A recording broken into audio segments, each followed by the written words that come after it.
اللهم صل على محمد وعلى آل محمد كما صليت على إبراهيم وعلى آل إبراهيم إنك حميد مجيد.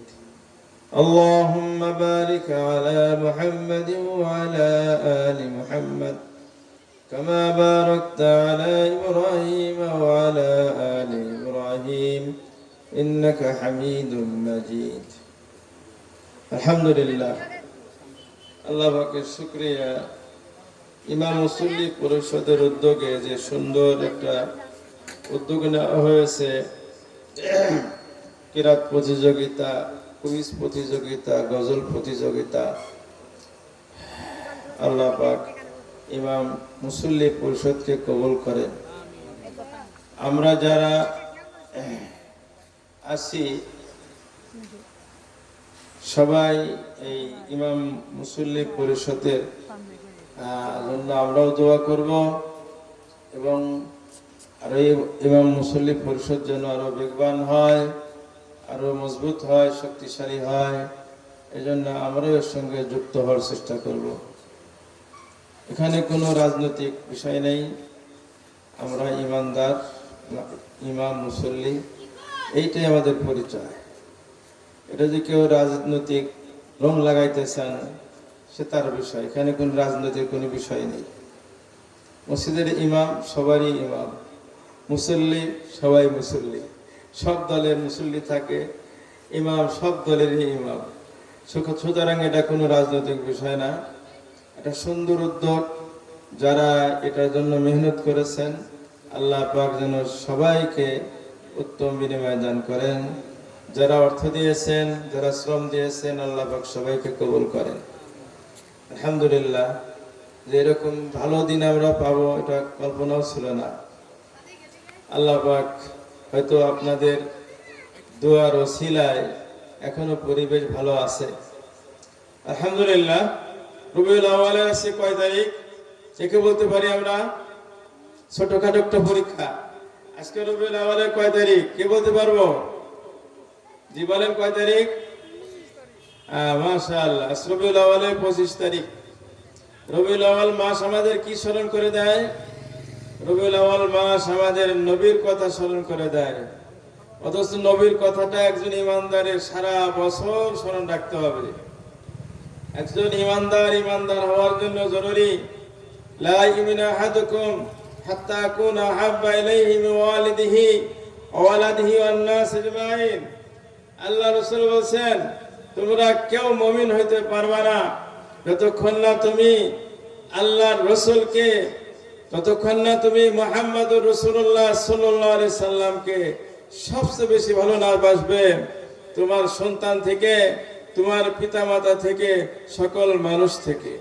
সুতরাং রাসূলের কথা একজন মুমিনের অন্তরে সবসময় থাকবে, যেন সে সবসময় রাসূলের আদর্শ মতো চলতে পারে, এজন্য সবসময় রাসূলের কথা থাকবে। তারপরেও রবিউল আউয়াল এমন একটা মাস যেই মাসে রাসূলের জন্ম হয়। রবিউল আউয়াল এমন একটা মাস যে মাসে রাসূল ইন্তেকালও করেন।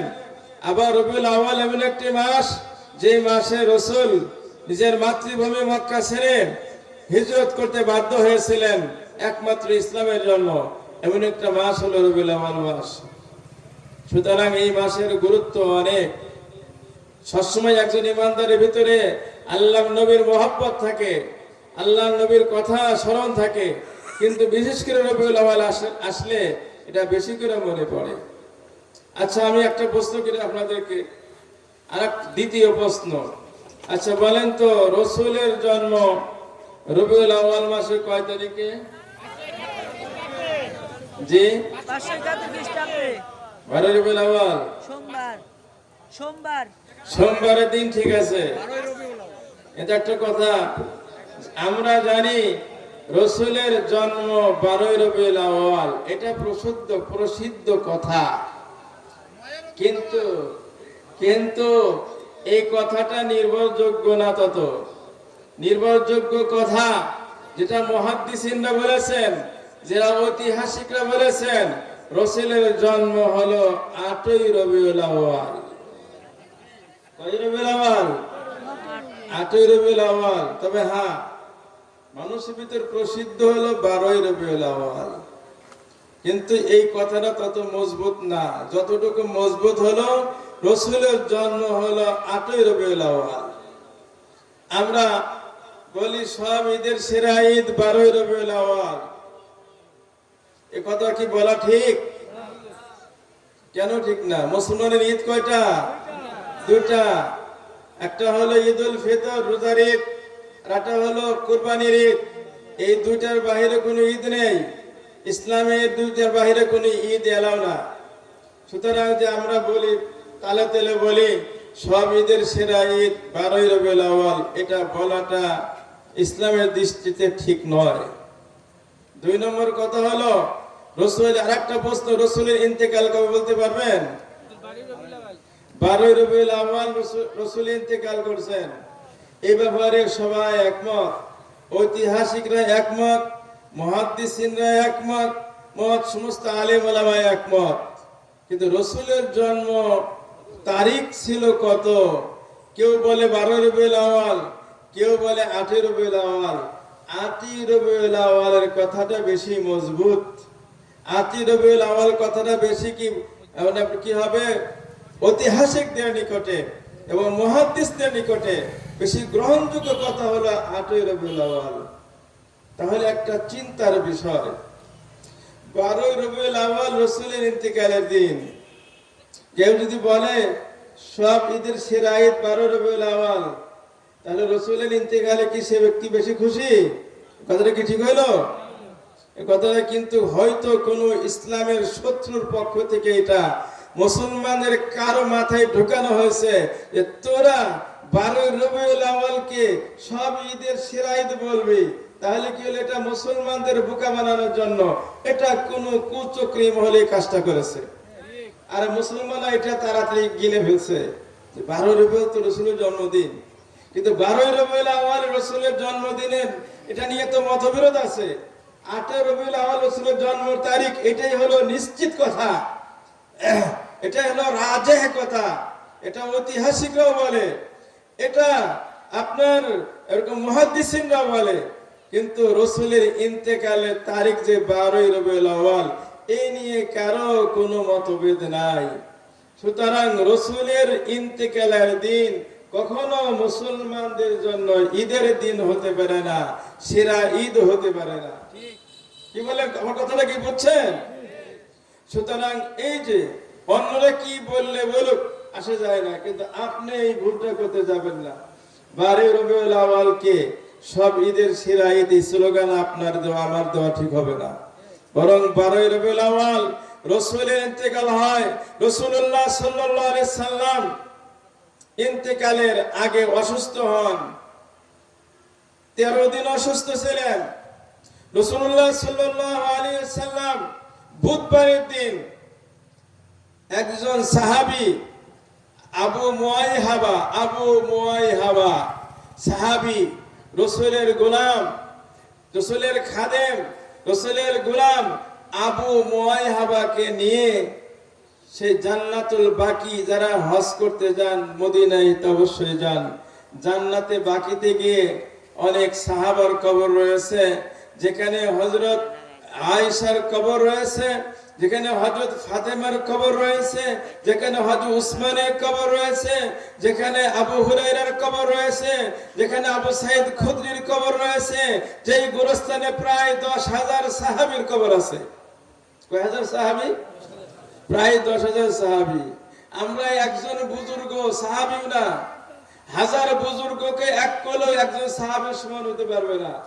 সেই বুজুর্গের কবর জিয়ারত করার জন্য কোথায় সিলেট চলে যায়, শাহজালাল ইয়ামানী রহমাতুল্লাহ আলাইহি মাজার জিয়ারত করার জন্য।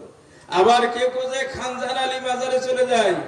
কিন্তু হাজার বুজুর্গকে এরকম শাহজালালকে একত্রিত করলে কোনোদিন একজন সাহাবীর সমান হবে না।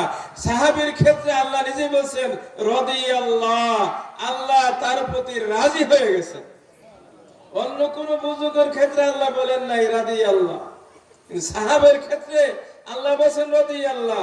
হাজার বুজুর্গকে মিলাইলেও একজন সাহাবীর সমান হবে না। কিন্তু এরকম 10,000 সাহাবীর কবর রয়েছে জান্নাতুল বাকিতে। জান্নাতুল বাকি হলো মদিনার গুরুস্থান, গুরুস্থানের নাম হলো জান্নাতুল বাকি। রাসূলুল্লাহ সাল্লাল্লাহু আলাইহি সাল্লাম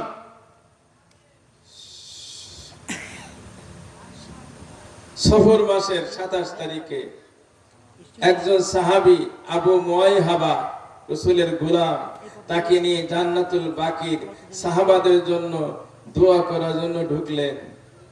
গভীর রাত্রে রাসূল সাহাবাদের জন্য দোয়া করলেন, তাদের জন্য আল্লাহর কাছে ক্ষমা চাইলেন, আল্লাহ যেন তাদেরকে সুখে রাখেন, ভালো রাখেন, দোয়া করলেন। তারপরে বের হয়ে আসলেন। ওর পরের থেকে রাসূল অসুস্থ হয়ে পড়েন। মাথা ব্যথা, চরম মাথা ব্যথা, এরপর সঙ্গে সঙ্গে জ্বর। জ্বরে তো রাসূল মাথা ব্যথা, জ্বরেতে মাঝে মাঝে বেহুশ হয়ে যাচ্ছেন, এমন অবস্থা বেহুশ হয়ে যাচ্ছেন, এবং মাথা ব্যথায় মাথা উঠাইতে পারতেছেন না, এমন অবস্থা হয়ে গেল। ইয়া আল্লাহ, রাসূলুল্লাহ সাল্লাল্লাহু আলাইহি সাল্লাম এই অবস্থায় মসজিদ নববীতে নামাজ পড়াইতেন। বৃহস্পতিবারের দিন ঈশার নামাজের সময় সাহাবায়ে কেন অপেক্ষা করতেছেন রাসূলের জন্য, রাসূল আসবেন, নামাজ পড়াবেন। রাসূলুল্লাহ সাল্লাল্লাহু আলাইহি সাল্লাম মসজিদে যাওয়ার মতো রাসূলের গায়ে শক্তি নাই, মাথা চরম ব্যথা, প্রচন্ড জ্বর, রাসূল মসজিদে যেতে পারতেছেন না। সাহাবারা অপেক্ষা করছেন, নামাজের সময় অনেক আগেই হয়ে গেছে।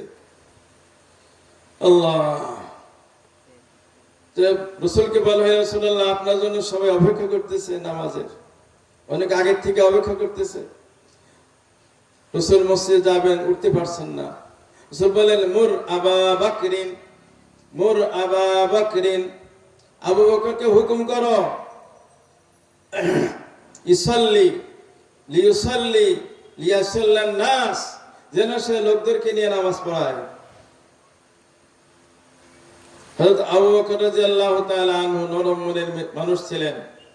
রাসূলকে বলা হলো, হে আল্লাহর রাসূল, উনি তো নরম মনের মানুষ, উনি আপনার জায়গায় দাঁড়িয়ে নামাজ পড়াইতে পারবেন না, আপনি অন্য কাউকে হুকুম করেন। রাসূল এই কথা বলে মুর আবা বকরিন লিইসাল্লি আন-নাস বলে বেহুশ হয়ে গেছে। যখন হুঁশ প্রাপ্ত হলেন, বললেন, নামাজ কি পড়া হয়েছে? না রাসূলুল্লাহ সব অপেক্ষা করতেছেন। আমি কেন, আমি না বললাম আবু বকরকে বলো নামাজ পড়াইতে।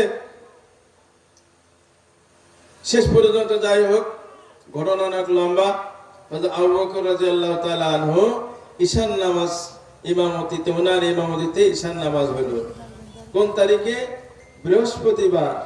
রাসূল অসুস্থ হলেন কবে? বৃহস্পতিবারে, বুধবারে পরের দিন বৃহস্পতিবার, আগের বুধবারে অসুস্থ হলেন রাত্রিবেলা, আগের বুধবারে রাত্রিবেলা অসুস্থ হলেন। বুধবারও পার হলো, পরে বুধবার মসজিদে নামাজ পড়াইছেন, বৃহস্পতিবারে ফজর পড়াইছেন, জোহর, আসর, মাগরিবও পড়াইছেন, ঈশান নামাজে রাসূল আর যাইতে পারেন নাই। এরপর থেকে আর রাসূল মসজিদে গিয়ে নামাজ পড়াইতে গেছেন, মাঝখানে একদিন গেছেন, স্বাভাবিকভাবে যাইতে পারেন নাই। আবু বকর রাদিয়াল্লাহু তাআলা আনহু নামাজ পড়াইছেন কয়েকদিন। সাহাবারা পেরেশান, সাহাবারা চিন্তিত, তারা কাঁদতে আরম্ভ করলেন, আমরা রাসূলের পিছনে নামাজ পড়তে পারতেছি না, রাসূল অসুস্থ অবস্থায় আছেন, এই জন্য সাহাবারা বহুত পেরেশান। একদিন সম্ভবত শনিবারের দিন রাসূল, হযরত আবু বকর রাদিয়াল্লাহু তাআলা আনহু নামাজ শুরু করে দিয়েছেন। রাসূল কি করলেন? এই সময় আসলেন মসজিদে, আবু বকর রাদিয়াল্লাহু তাআলা আনহু পাশে বসলেন, আবু বকর রাদিয়াল্লাহু তাআলা আনহু পিছনে সরে আসলেন। রাসূলুল্লাহ সাল্লাল্লাহু আলাইহি সাল্লাম বসে বসে নামাজ পড়াইলেন। আবু বকর রাদিয়াল্লাহু তাআলা আনহু জোরে জোরে তাকবীর বলতে লাগলেন। শনিবারের দিনের ঘটনা। এরপরে যেদিন রাসূল ইন্তেকাল করেন, সোমবারের দিন ফজর নামাজে আবু বকর রাদিয়াল্লাহু তাআলা আনহু নামাজ শুরু করে দিয়েছেন। মুসল্লিরা সবাই নামাজ শুরু করে দিয়েছেন। রাসূলের কামরা ছিল মসজিদের সাথে। রাসূল কামরা থেকে পর্দা সরাইলেন, দরজা খুলে পর্দা সরায় মুস্কি হাসি দিলেন। সাহাবারা যারা সামনে ছিলেন তারা রসুলকে দেখতে পেলেন। ওনারা বলেন, আমাদের মনে চাচ্ছিল নামাজ বাদ দিয়ে রসুলকেই দেখি। রসুলকে দেখি না, কয়েকদিন যেমন রসুল অসুস্থ, মনে করে ব্যথা, রসুল এরকম পর্দা সরাইছেন, দরজা খুলছেন, কিন্তু আমরা নামাজে এখন নামাজও ছাড়তে পারতেছি না। আবার রসুলকে দেখতে মনে চাচ্ছে, কি করব, কিন্তু নামাজ তো আর ছাড়া যায় না। রাসূলুল্লাহ সাল্লাল্লাহু আলাইহি সাল্লাম পর্দা ছেড়ে দিলেন। পর্দা ছেড়ে মসজিদের কামরার ভিতরে রইলেন, মসজিদে আসলেন না। আবু বকর রাদিয়াল্লাহু তাআলা আনহু নামাজ শেষ করার পরে রাসূলের কামরায় ঢুকলেন। রাসূলের হাল জিজ্ঞেস করলেন, অবস্থা জিজ্ঞেস করলেন। রাসূল বললেন, আমার একটু ভালো লাগছে, আমার একটু ভালো লাগছে। আবু বকর রাদিয়াল্লাহু তাআলা আনহু সাহাবাদেরকে এসে বললেন, রাসূল একটু ভালো লাগতেছে। সবাই শুনে খুশি হলো। আবু বকর রাদিয়াল্লাহু তাআলা আনহু একটু খুশি হলেন। রাসূল অসুস্থ, এই জন্য তিনি বাহিরেও যান না, জরুরি কাজেও বাহিরে যান না। আজ যেহেতু রাসূল একটু সুস্থ, তাই চিন্তা করলেন, আমি একটু বাহিরে জরুরি কাজ আছে, আজকে অমুক জায়গায় যাব। তিনি সেই জায়গায় চলে গেলেন। এর মধ্যে আল্লাহ পাকের হুকুম চলে আসলো, রাসূলের কাছে আজরাইল চলে আসছে। আল্লাহ পাকের ডাকে রাসূল লাব্বাইক বলে রাসূলের ইন্তেকাল হয়ে গেল। আল্লাহু আকবার, ইন্না লিল্লাহি ওয়া ইন্না ইলাইহি রাজিউন। সাহাবা কিরামের কাছে যখন খবর পৌঁছলো, সাহাবারা দিশাহারা হয়ে গেলেন, পাগলের মতো হয়ে গেলেন। ওমর রাদিয়াল্লাহু তাআলা বলতে আরম্ভ করলেন, যে বলবে রাসূল মারা গেছে তার কল্লা উড়াইয়া দেব। রাসূল মারা যান নাই, রাসূল আবার ফিরে আসবেন, এসে মুনাফিকদের কল্লা উড়াবেন। আবু বকর রাদিয়াল্লাহু তাআলা কিন্তু দূরে চলে গেছে। সব সাহাবা মসজিদের ভিতরে পাগলের মতো অবস্থা, কান্নাকাটি আরম্ভ করে দিছে। হযরত ওমর রাদিয়াল্লাহু তাআলা আনহু রাসূল মারা গেছেন এই কথাটা মানতেই নারাজ। ওমর রাদিয়াল্লাহু আনহু, আবু বকর রাদিয়াল্লাহু তাআলা আনহু খবর শুনে চলে আসলেন। চলে এসে সরাসরি রাসূলের কামরায় ঢুকলেন। কামরায় ঢুকে রাসূলের চেহারা থেকে কাপড় সরাইলেন, রাসূলের কপালে চুম্বন করলেন এবং হে আল্লাহর রাসূল, আপনি জীবিত থাকতেও পবিত্র, আপনার মৃত্যুর পরে পবিত্র। মানুষের মৃত্যু একবারই হয়, যার মৃত্যু হয় সে আর ফিরে আসে না। হে আল্লাহর রাসূল, আপনার তো ইন্তেকাল হয়ে গেছে, আপনাকে আর আমরা পাবো না। আবু বকর রাদিয়াল্লাহু তাআলা আনহু চোখের পানি ছেড়ে দিয়ে কাঁদতে আরম্ভ করলেন, আল্লাহর রাসূল, আমরা আপনাকে হারিয়ে ফেললাম, আর আমরা আপনাকে পাবো না। এরপরে আবু বকর রাদিয়াল্লাহু তাআলা আনহু, এখন তো উম্মতকে সামলাইতে হবে। আবু বকর রাদিয়াল্লাহু তাআলা আনহু চিন্তা করলেন, উম্মতকে এখন সামলাইতে হবে, ভেঙে পড়লে হবে না। তিনি মসজিদ নববীতে গেলেন, গিয়ে ওমর শোনো, ওমর শুনলো না। তিনি মিম্বারের কাছে গিয়ে বসলেন। অন্যান্য সাহাবা আবু বকর রাদিয়াল্লাহু তাআলা আনহুর কাছে গিয়ে বসলো। মনে করছেন হযরত আবু বকর বলবেন রাসূল মরেন নাই, ইন্তেকাল করেন নাই।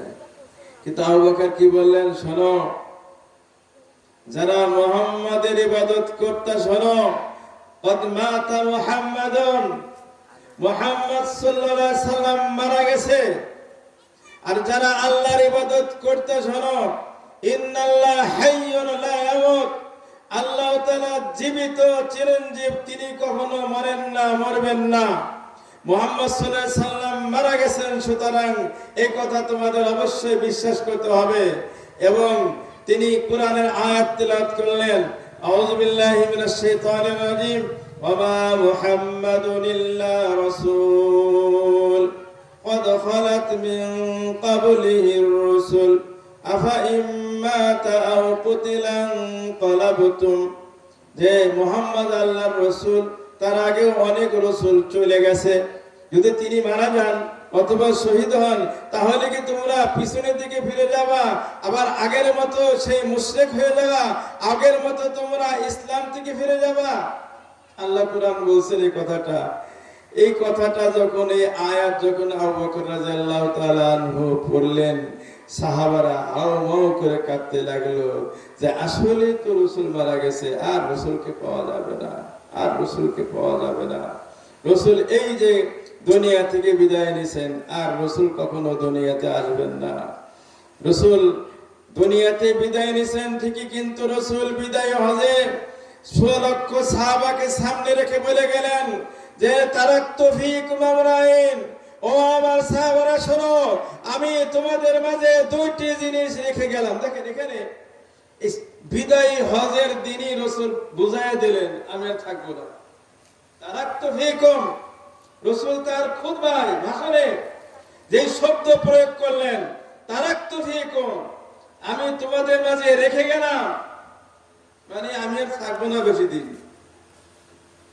রেখে গেলাম। তারাক্তু ফীকুম আমরাইন, দুটা জিনিস রেখে গেলাম। এ কথার অর্থ কি? যে আমি আর বেশি দিন থাকতেছি না, এই দুটা জিনিস আমি থাকবো না, কিন্তু এই দুটা জিনিস থাকবে।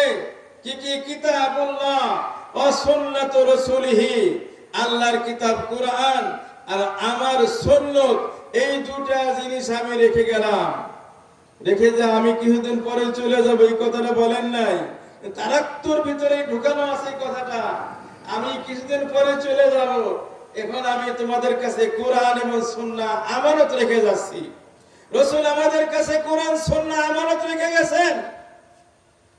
বিদায় হজের ভাষণে বললেন তারাক্তু ফীকুম আমরাইন লান তাদিল্লু মা তামাসসাকতুম বিহিমা কিতাবুল্লাহি ওয়া সুন্নাতু রাসূলিহি, যতদিন পর্যন্ত তোমরা এই কোরআন সুন্নাহকে মজবুত করে ধারণ করবে, অনুসরণ করবে, ততদিন পর্যন্ত তোমরা পথ হারা হবে না, তোমরা পথ ভ্রষ্ট হবে না, তোমরা পরাজিত হবে না। যতদিন পর্যন্ত কোরআন সুন্নাহকে তোমরা আঁকড়ে ধরবা, তোমরাই বিজয়ী হবা, তোমরাই কি থাকবা, সবার উপরে থাকবা, তোমাদের উপরে কেউ যেতে পারবে না। রাসূল চলে গেছেন, তারপরে রাসূল বেশি দিন জীবিত ছিলেন না। এই তারাক্তু ফীকুম আমরাইন বলেন বিদায়ী হজের দিন, 9 জিলহজ আরাফার দিন বললেন। কয়দিন বললেন? কয় তারিখে বললেন? আরাফার দিন, 9 জিলহজ। জিলহজ মাসের রইল আর 21 দিন, মুহররম, সফর 2 মাস 21 দিন, রবিউল আউয়াল 12 দিন, হিসাব করেন 21 আর 12 33 দিন, 3 মাস 3 দিন পরে রাসূল বললে যে বলছিলেন ছেড়ে গেলাম, রেখে গেলাম কোরআন সুন্নাহ, যেই দিন বললেন তার 3 মাস 3 দিন পরে রাসূলুল্লাহ সাল্লাল্লাহু আলাইহি সাল্লাম দুনিয়া থেকে বিদায় নিলেন। কিন্তু রাসূল আমাদের জন্য কোরআন রেখে গেছেন, রাসূল আমাদের জন্য রাসূলের সুন্নাহ আদর্শ রেখে গেছেন। সুতরাং যদি আজ মুসলমান কোরআন সুন্নাহকে মজবুত করে ধরে, অনুসরণ করে, তাহলে তারা আগের মতো সেই ওমরের জামানায়, আবু বকরের জামানায়, উসমানের জামানায়, আলীর জামানায় যেমন মুসলমান পৃথিবীর শ্রেষ্ঠ জাতি ছিল, আজও মুসলমান পৃথিবীর শ্রেষ্ঠ জাতিতে পরিণত হয়ে যাবে ইনশাআল্লাহ। শর্ত হলো কোরআন সুন্নাহকে মজবুত করে ধরতে হবে। আল্লামা ইকবাল বলেন ওয়া এক জামানা মে মুআজ্জাজ থে আমিলে কুরআন হোকর আব জলিল খার হয়ে তারকে কুরআন হোকর। যে মুসলমান এক জামানায় যে পৃথিবীর সর্বশ্রেষ্ঠ জাতি ছিল, সম্মানিত জাতি ছিল, কোরআন অনুযায়ী, রাসূলের সুন্নাহ অনুযায়ী নিজেদের ব্যক্তি জীবন, পারিবারিক জীবন, সামাজিক জীবন, রাষ্ট্রীয় জীবন পরিচালনার মাধ্যমে সবচেয়ে সম্মানিত জাতি ছিল। আজ মুসলমান লাঞ্ছিত হয়েছে, মুসলমান আজকে এরকম সব জায়গায় মার খাচ্ছে। কারণ কি? তারা আজ কোরআন এবং সুন্নাহকে ছেড়ে দিয়েছে। সুতরাং যদি আমরা মুসলমানরা আবার সেই হারানো গৌরব ফিরে পেতে চাই, আবার কোরআন সুন্নাহকে মজবুত করে ধারণ করতে হবে, তাহলে আমাদের হারানো গৌরব, হারানো ঐতিহ্য আবার ফিরে আসবে। সুতরাং আসুন, রবিউল আউয়াল এটাই আমাদেরকে শিক্ষা দেয়। ও মুসলমান, ও নবীর উম্মত, শুধু তোমরা মিছিল করে বেড়ায় না, মিছিল করে রাস্তায় মিছিল করলে কোনো লাভ হবে না। তোমরা কি করো? রাসূলের আদর্শ নিজেদের জীবন থেকে নিয়ে রাষ্ট্র পর্যন্ত রাসূলের আদর্শ বাস্তবায়ন করো, তাহলে কি হবে? তোমরা পৃথিবীর শ্রেষ্ঠ জাতিতে পরিণত হবে। আল্লাহু আকবার। দেখা গেছেন মুসলিম রাষ্ট্রপ্রধান হযরত ওমর রাদিয়াল্লাহু তাআলা আনহু, ওনার সময়